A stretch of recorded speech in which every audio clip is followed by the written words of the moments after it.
Is it really possible to know God? Napakataas bang ambisyon o reachable dream to know God? For mere mortals like us, mga taong likha lang niya, how can a mere creation really know the Creator? Pero kahit pa, kung hanggang saan lang makarating ang ating pagtatangka, ang pagsusumikap na makilala ang Diyos, maganda pa rin na simulan yung journey na yon, yung project na yon, saan man tayo makarating at madala ng ating paghahanap, pagkilala, siguradong blessing yon. Ang pamagat ng ating pag-aaral, how to know God. First, know that God is above and beyond all creation. Persons, families, tribes, and nations. Na ang Diyos ay higit na mataas kanino mang tao, pamilya, tribo o bansa, kahit anong bansa pa na nagsasabing kilala nila ang Diyos. First, know that God is above and beyond all created things, including religious scriptures, literature, and doctrines. Religious practices, groups, sects, denominations, religions. God is above conceptualization, imagination, interpretation, simplification, or complexification or formulation of man. Representation, presentation, symbolization, idolization, interpretation, misinterpretation, and misrepresentation of man. If that's a mouthful, ang ibig lang nating sabihin, ang Diyos ay mataas, higit, lampas, kanino mang tao, kanino mang likha ng tao, kanino mang inisip at kinathan ng tao, yun man ay doktrina, yun man ay relihiyon, yun man ay imahen, hindi kayang pagkasyahin ng lahat ng gawa ng tao, yung Diyos na gumawa lamang sa tao. In other words, kung ano man ang naiisip ng ating mga doktrina, ng ating mga religious beliefs, ng ating mga pag-iisip, ng ating mga pagtuturo, dapat nating tanggapin sa simula pa lang na hindi natin talaga kayang buo at lubos na maarok, maunawa at maipaunawa ang Diyos sa ating kapwa. Napakataas na pangarap na kilalanin at ipakilala ang Diyos. Maaari siguro kapra-kapraso, konti-konti lang, because who we are compared to the infinite divine Maker. 1 Corinthians 8:6, subalit para sa atin ay isa lamang ang Diyos, ang Ama na lumikha ng lahat ng bagay, at tayo ay nabubuhay para sa Kanya. There are not many gods. There is only one.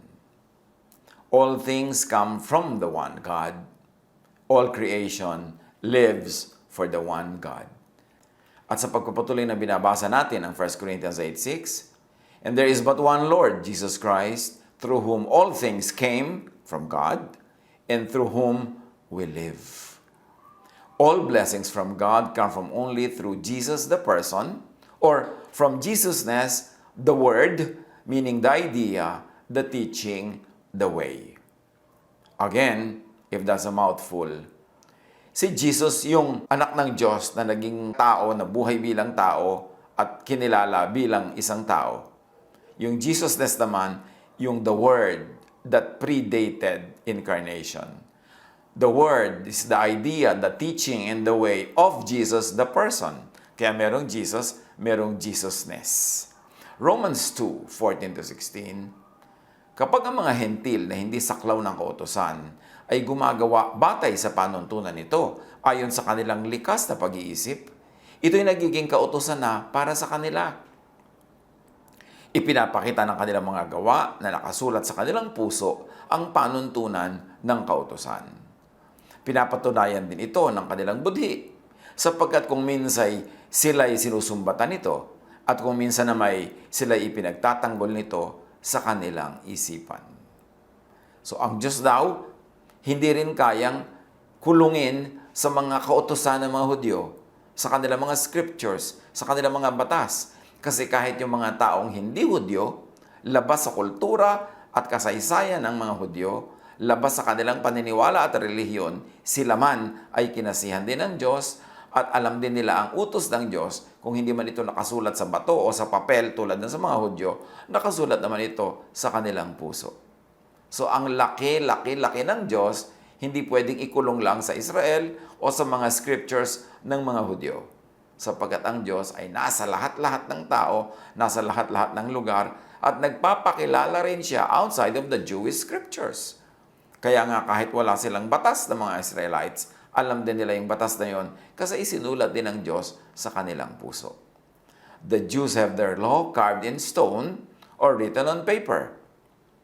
Meanwhile, all non-Jews, the so-called Gentiles, all other peoples have the law from one and the same God written in their minds and on their hearts. So, hindi pwedeng pagkasyahin, ikulong at kanyahin, sarilinin ang Diyos maging ang kanyang mga kautusan.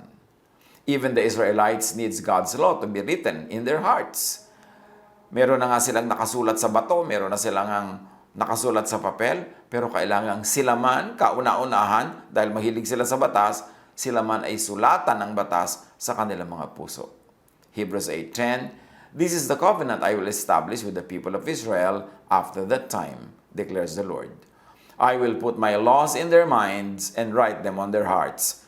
So, ibig sabihin lang dito, sa kabila ng dami-daming nakauka sa bato nilang mga batas at dinami-raming nakasulat sa papel at sinaulo nila at kinakanta nila, kailangan pa rin isulat ng Diyos sa kanilang isip at puso ang kanyang mga tunay na utos. To be written in their hearts, not in stone, not on paper. At sabi pa ng Diyos, I will be their God, and if I may add, not their law. And they will be my people, if I may add, not the people of the Pharisees.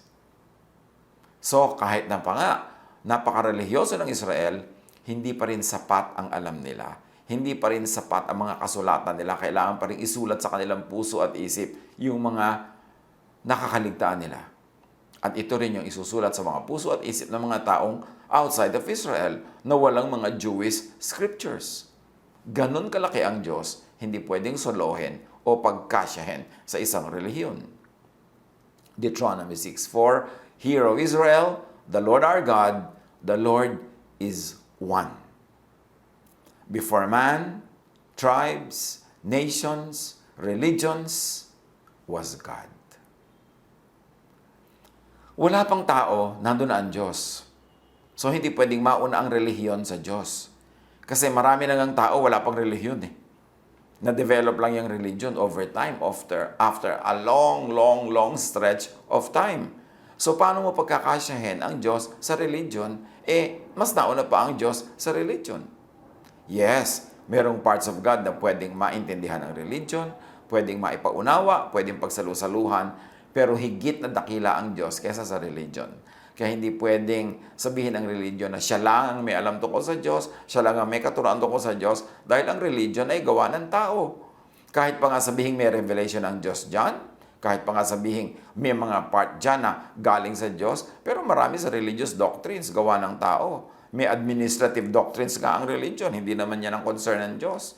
Merong mga paraan kung paano mananamit, kung paano magkakain, na cultural lang yan. Hindi yan universal law of God. So, hindi pwedeng pagkasyahin sa loob ng bote ng relihiyon ang Diyos. It's presumptuous for any religion to think na siya lang ang nakakakilala sa Diyos at siya lang ang pwedeng magpakilala sa Diyos. Job 38:4, parang tanungan ng Diyos sa tao, "Where were you when I laid the earth's foundation? Tell me if you understand." So, nauna na nga ang Diyos kesa sa mga tao, tapos ang tao yung ngayon, ang yabang-yabang, parang kilalang-kilala niya ang Diyos, at siya pa ang nagsasabi kung ano ang gusto ng Diyos, kung ano ang kalooban ng Diyos. Sine-second guess pa niya ang Diyos. Before man, tribes, nations, religion, was Jesus and Jesusness.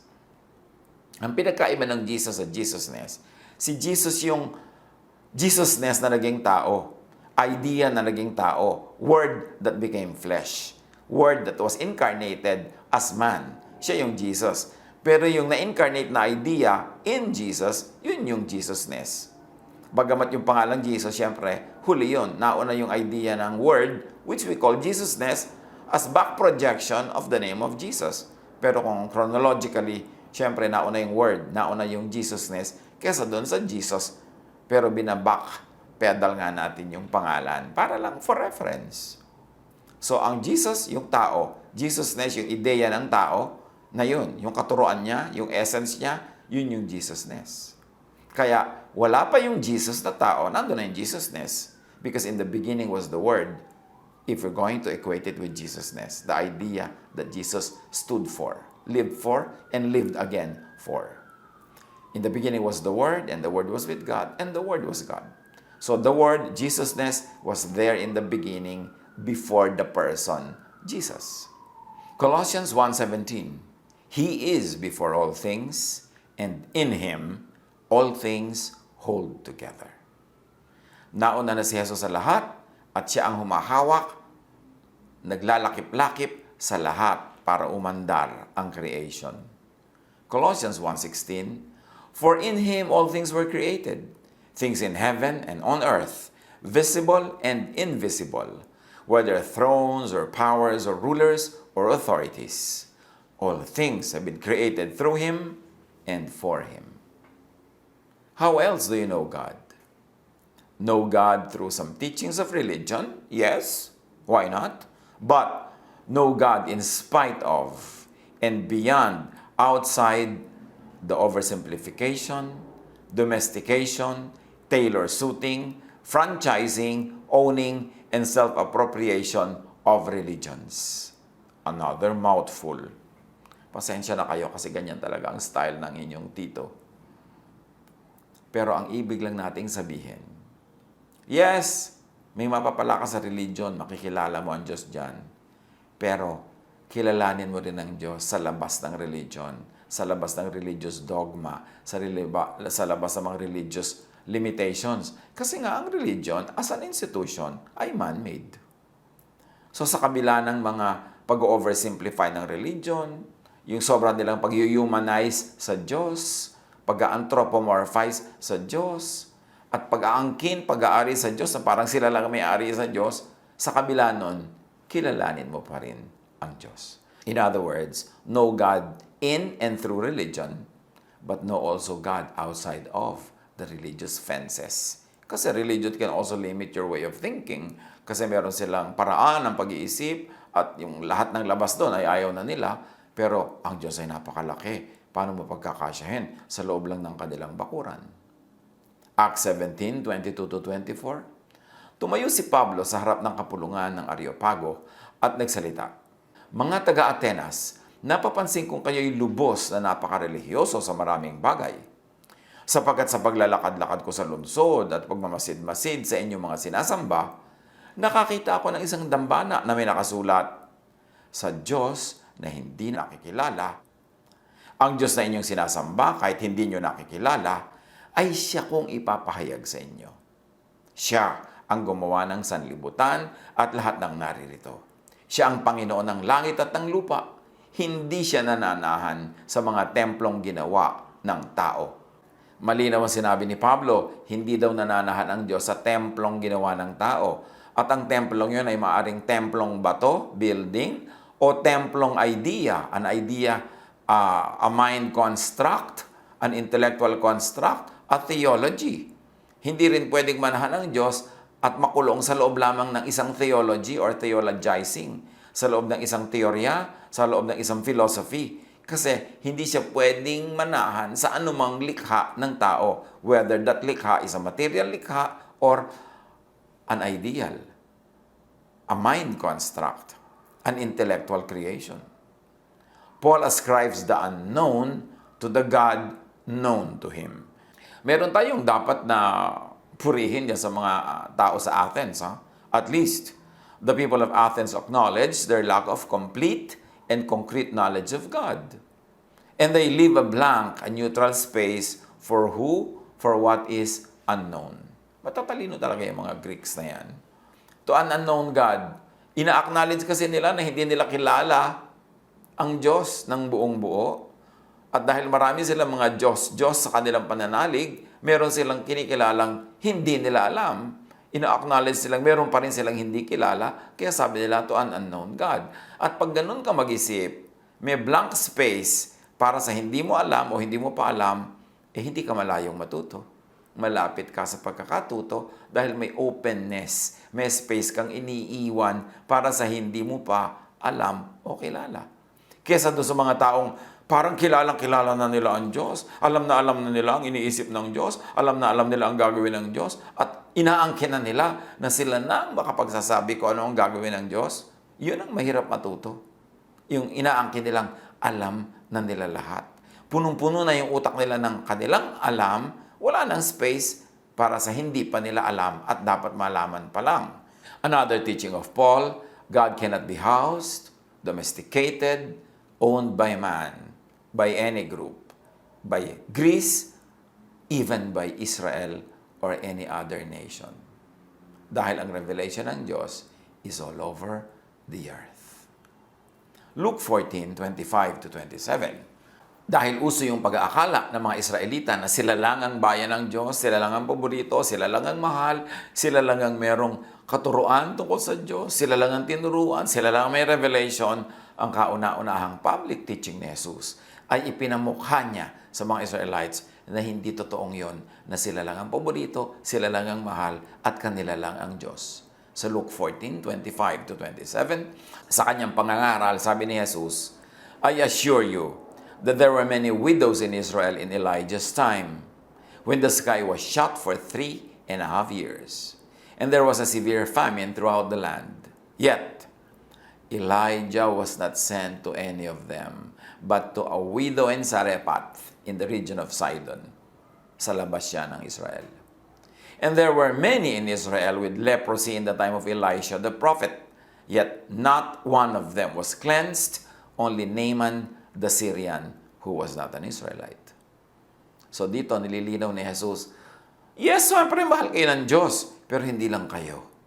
So huwag yung isipin kayo lang ang mahal, kayo lang ang may kilala sa Diyos, at kayo lang ang may pag-aari sa Diyos. Jesus, in these examples, sabi niya, God blessed Gentiles, not Israelites in those cases. Which means God blesses not only Israelites, but also Gentiles. All peoples. Bakit kailangan itong linawin ni Jesus? Because religions tend to own God, making God tribal or national or denominational. A God that belongs only to one tribe or to one nation or to one denomination cannot be the God of all, cannot be the God of the universe, cannot be the God of all creation, kasi local lang siya. Kaya yung pag-aangkin sa Diyos, sa parang sa iyo lang yan, sa group lang namin, sa church lang namin, sa nation lang namin, dinidiminish ang Diyos, which is wrong. Because God is above all. God is in all, and everything belongs to God. Acts 10:28, sinabi niya, alam naman ninyo na bawal sa isang Hudyo ang makihalubilo o dumalaw sa isang hindi Hudyo. Nakapremise yan sa dating paniniwala nilang atin lang ang Diyos, hindi tayo pwedeng makihalubilo sa iba. Subalit ipinakita sa akin ng Diyos na wala akong dapat ituring na marumi at di karapat dapat pakitunguhan. So sabi ni Pedro, ipinakita sa akin ng Diyos na yes, ang Diyos ay para sa lahat, hindi lang para sa atin, at hindi sila marumi at tayo lang ang malinis, yan ay mga guni-guni lang natin. At sinasabi niya, in other words, ang lahat ay mahal ng Diyos. Ang Diyos ay Diyos ng lahat. Hindi lang ng Israel, hindi lang ng isang bayan, ng isang tribo, isang pamilya, ng isang relihiyon, ng isang denomination, ng isang sekta. Hindi pwedeng kulungin ng Diyos sa ganong kaliliit na lalagyan.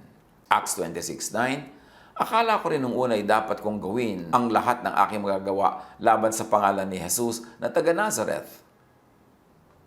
Because Jesus, or Jesusness, opposes our laws and traditions. Kung itutuloy ang kanyang gustong sabihin. Ephesians 2:15, Christ gave His own body to destroy the law of Moses with all its rules and commands. Bakit? Kasi yung mga rules and commands na yun, nagkukulong sa tao at nagkukulong din sa Diyos, na parang nandun lang ang kabanalan ng Diyos sa mga laws ni Moses, nandun lang ang tamang daan para pumunta sa Diyos, nandun lang ang katotohanan, kaya Christ destroyed the law. Christ reinterpreted the law and made it loving because the interpretation of the Jews of the law is not loving.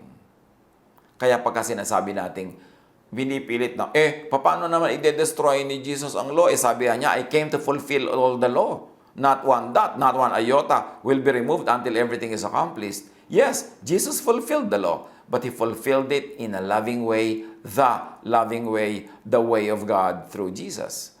Kabaligtaran na pag-interpret at pag-fulfill ng kanilang religion. Nababatuhin ka hanggang mamatay dahil makasalanan ka, ititiwalag ka, sisipain ka, ipupwera ka, na maraming kawawa. At hindi yun ang interpretation, ang fulfillment ng law na gusto ng Diyos. Kaya ipinadala niya si Jesus para ibahin yung fulfillment. So pag sinabi ni Jesus that I came to fulfill the law, it doesn't mean He will fulfill it in the usual way that the Jews were fulfilling it.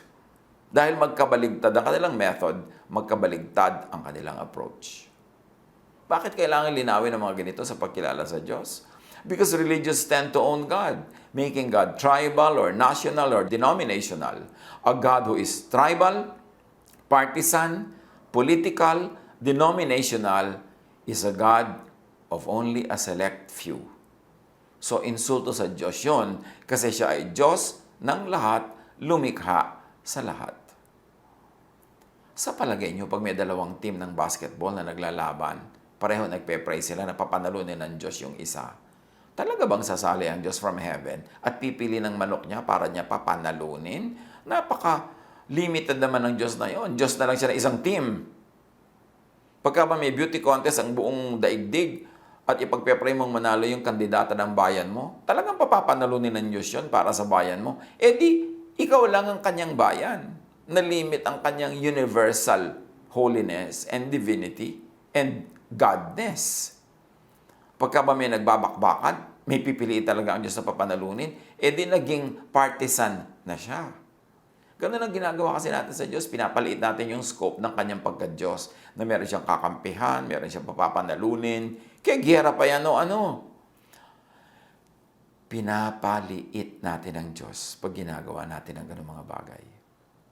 Sabi sa Galatians 3:8, Scriptures foresaw that God would justify the Gentiles by faith and announce the gospel in advance to Abraham. All nations will be blessed through you. At ano ang dala ni Abraham? Faith. It was not through Moses na ang dala ni Moses ay law. Dapat malinaw yan. Inilalagay lang natin ang lahat sa kanilang tamang kalagyan kung paano sila inilagay ng Diyos. Hindi tayo nagdo-demote o nagpo-promote ng sino man. Pero sinabi na yan, all nations will be blessed through faith, through Abraham. At yung Abraham na yon, yung faith na yon, nilinaw ni Jesus. Paniniwala sa Kanya, paniniwala sa Kanyang pamamaraan, paniniwala sa Jesusness ni Jesus. Romans 4:13, ipinangako ng Diyos kay Abraham at sa kanyang magiging lahi na mamanahin nila ang buong mundo. Hindi dahil sa pagsunod niya sa kautusan, kundi dahil sa siya itinuring na matuwid sa pamamagitan ng kanyang pananampalataya sa Diyos. Remember, nauna si Abraham kay Moses. Wala pang law nung panahon ni Abraham at wala pang Israel. Si Abraham was the father of all nations, not only of Israel. Kaya lang inangkin siya ng Israel na parang Israel lang ang anak ni Abraham samantalang siya ay father of all nations. Again, pinaliit nila yung application at sinolo nila, inangkin ang Diyos. A God who takes sides in human conflicts based on reason other than universal righteousness could be no more than an appropriated, exploited God.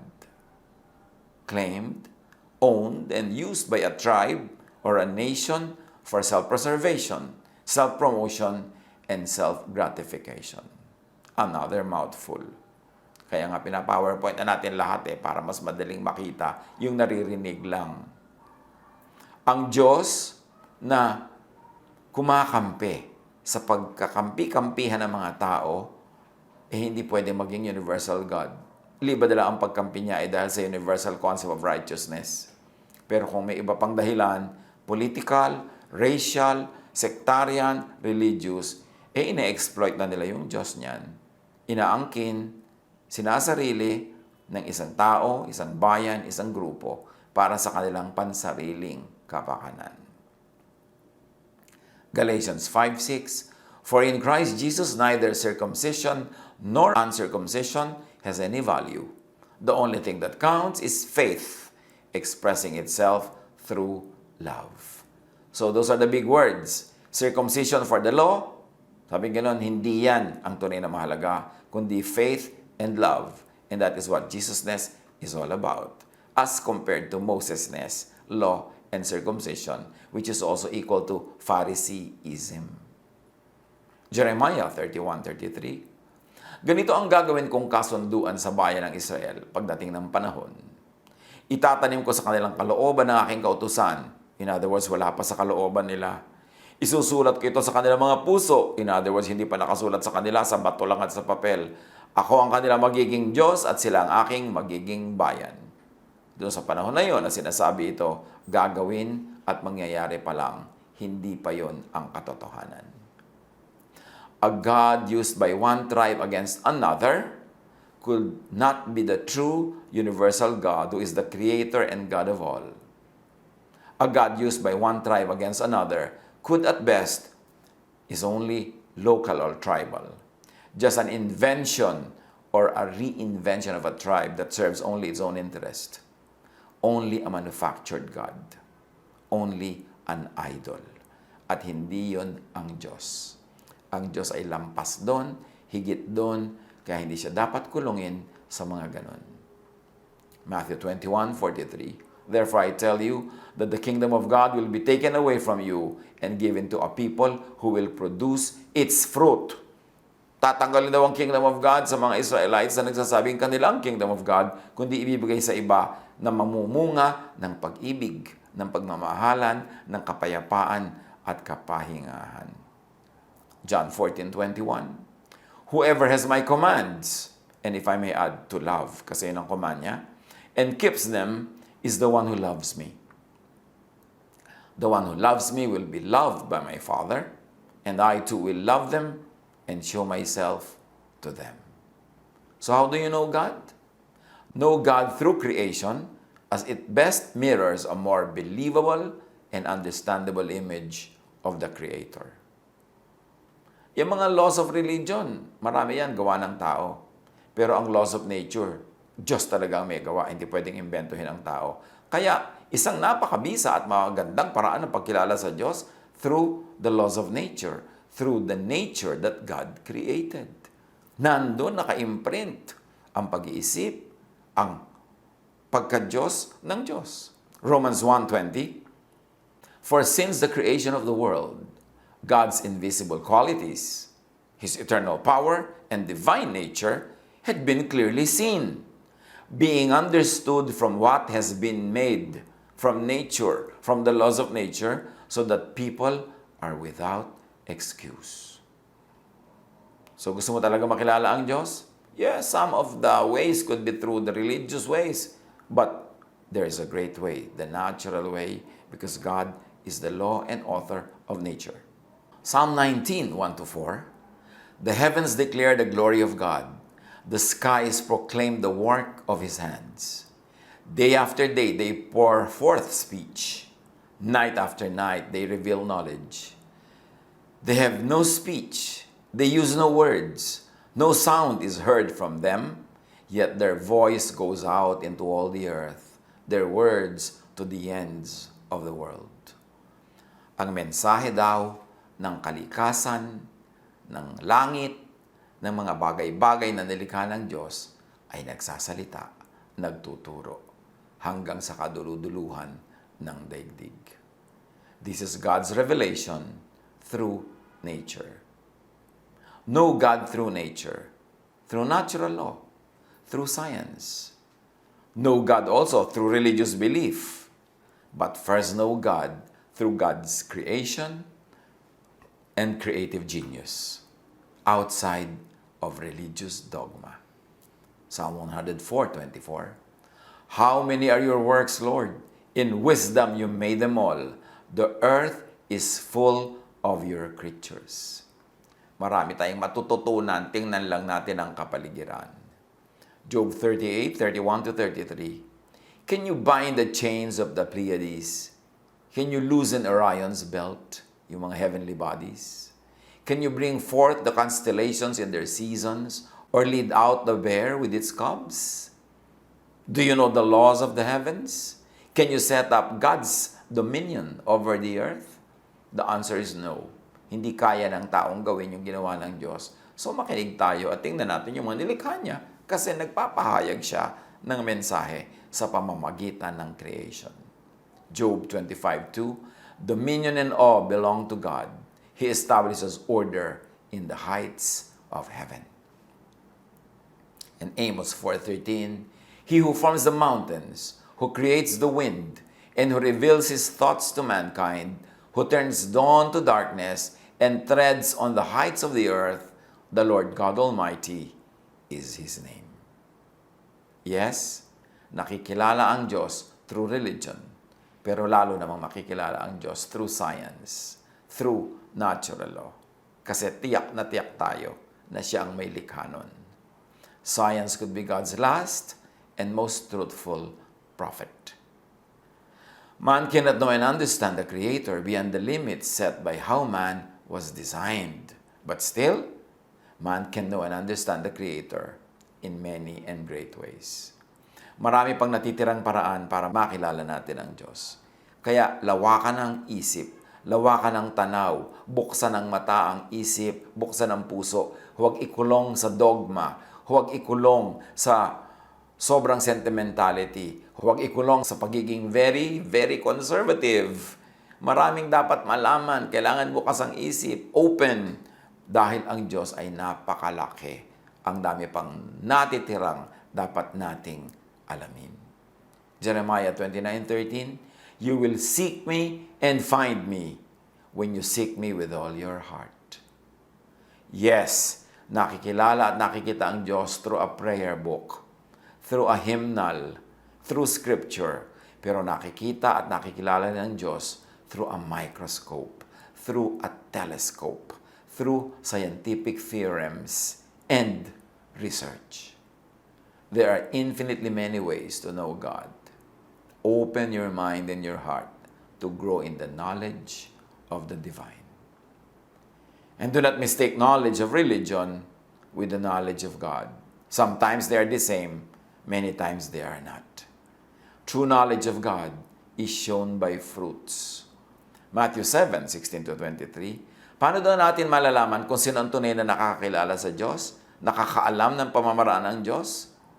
By their fruit you will recognize them, sabi ni Jesus. Every good tree bears good fruit, but a bad tree bears bad fruit. Thus, by their fruit, you will recognize them. So how will you recognize a true lover of God? A true follower of God? The one who loves. Dahil sabi ni Jesus, if you love me, you obey all the law. And the true fruit of spirituality is love. Loving others, loving God, and loving yourself. 1 John 4:7-8. Everyone who loves has been born of God and knows God. Whoever does not love does not know God, because God is love. Pag hindi loving, kind, and nourishing, hindi mapagpalaya, hindi nagpapalaya, ibig sabihin, hindi kilala ang Diyos. Hindi kilala si Jesus. More knowledge of God means more Jesusness, which means more love, more peace, more rest. Yan ang dahilan sa pagsisikap nating makilala ang Diyos para maging kawangis tayo ni Jesus. Bakit natin siya gustong makita? Para masundan natin ang kanyang imahen at maging ganun din tayo. Para maging loving din tayo. Caring, forgiving. Para magbibigay din tayo sa tao ng rest, ng peace. Yun ang tunay na pagkakilala sa Diyos.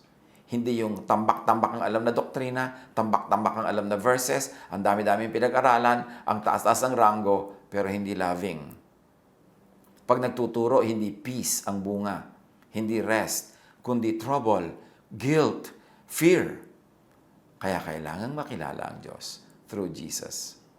Because those who know Jesus will be rested, will be at peace, and will be loving. Yun ang tunay at patunay na nakikilala ang Diyos. Yung bunga At ang bungang ito ay pag-ibig, kapayapaan, katahimikan. Huwag tayong malibang sa religion. Kasi maraming alam, maraming tao, marami ang alam nila na religious doctrines, religious teachings, religious verses, pero hindi loving. Pero marami naman, walang ganung mga alam, pero very loving, so sino doon ang tunay na nakakakilala sa Diyos? Pag-isipan, pag-aralan, para umasenso, lumalim, lumawak ang tunay na paglago natin sa Panginoon. Hindi yung paglago ng karunungan lang, kundi paglaki ng ating puso at maraming magkasya para mahalin, tanggapin at arugain. God bless us all.